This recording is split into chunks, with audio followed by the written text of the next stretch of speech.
The precious presents. As it was Children's Day, young Joy, although she was no longer a child, decided to treat herself to something special, a precious present that she would enjoy and that would make the day special. She called up a good friend of hers, and together they decided to mark the day with a trip to the mountains. It was something that Joy loved very much and would be a lovely present for her.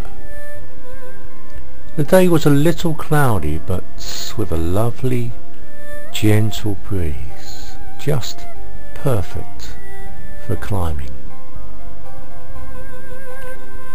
As they approached the mountain, they had to walk through a small orchard which came out into a sloping field at the foot of the mountain. As they made their way up the slope, they were surprised by the appearance of thousands upon thousands of snow-white, puffy, feather-like things floating and flying lazily on the breeze. The sight was just too beautiful for words, and they stood there in silence for a few seconds. Then the sheer exuberance of such beauty overcame them, and they found themselves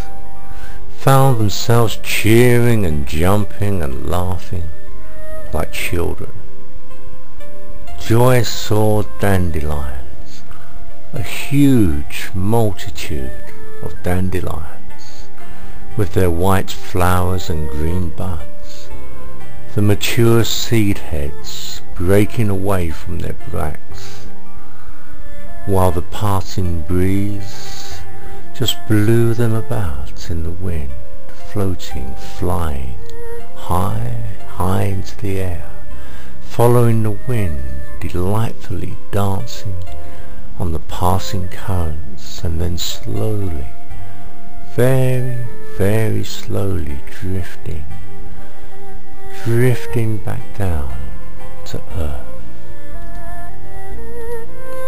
It had been raining quite heavily for 2 days before, and so the runaway of the brook down from the mountain was wider than Joy had ever seen, and the speed of the running water surprised her too. It was gushing and rushing down the hillside, and it even flowed over the steps where she was walking. Joy and her friend took off their walking boots and their socks and walked along the bed of the brook in their bare feet. The water felt cold but so refreshing against their feet, their ankles and their calves. Joy felt the smoothness of the cobblestones beneath the toes and the soles of her feet, the water softly caressing the skin, feeling somehow soft yet powerful. The feeling of the cool water on her calves and her feet almost gave her the impression of being tenderly embraced and touched by nature itself. As she looked around her now, she could see many fabulously beautiful waterfalls cascading down from the high ground above and gathering in clear pools below. Every waterfall with its own character, its own unique features, and Joy could feel the feelings of sheer joy rushing and gushing up within her too. As they carried on, Climbing up the mountainside, they came across a red crab, which made its way across the path, waddling from side to side. Joy stooped over and watched it carefully for a while. Its eyes seemed strange and rather special, small and black and stretched up over its head. The crab looked at Joy carefully and in wonder too. Even the way she walked seemed strange to the crab. And Joy, being the person she was, helped the crab to a comparatively safe place, and then went on her way. And she climbed higher and higher, higher and higher up the steep mountain. It started to drizzle softly, the thin raindrops, looking like threads divided into small segments, as they were blown gracefully by the wind, drifting slowly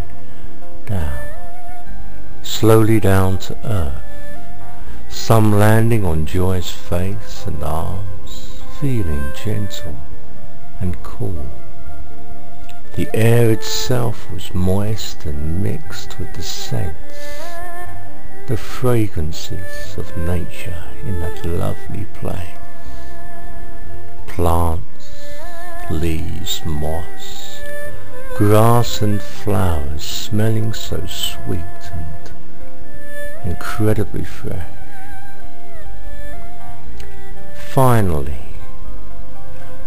Finally they reached the top of the mountain, where they found a statue of Kuan Yin, the goddess of compassion and mercy, flanked by a couple of ancient Buddhist temples. It was too much to resist, so they explored within the temples, finding stone chairs in the long, mysterious corridor, where they finally took a rest. By now the rain was falling somewhat heavier, and as Joy looked out from the corridor, she could see a white cloud of mist coming up the mountainside, simply flowing over the rocks, and within just a few seconds everything was covered by the mist. It was so thick, so dense that she could hardly see her hand in front of her face. She waited, absorbed the atmosphere and just enjoyed simply being where she was and being how she was there in that moment. And in time the mist slowly and gently lifted, and the rain became lighter as they made their way back down the mountain once again. It had been such a wonderful day, and such a wonderful gift she had given herself, the most precious presents, the ability to joyfully experience the precious presence, the ever-present moment. Now.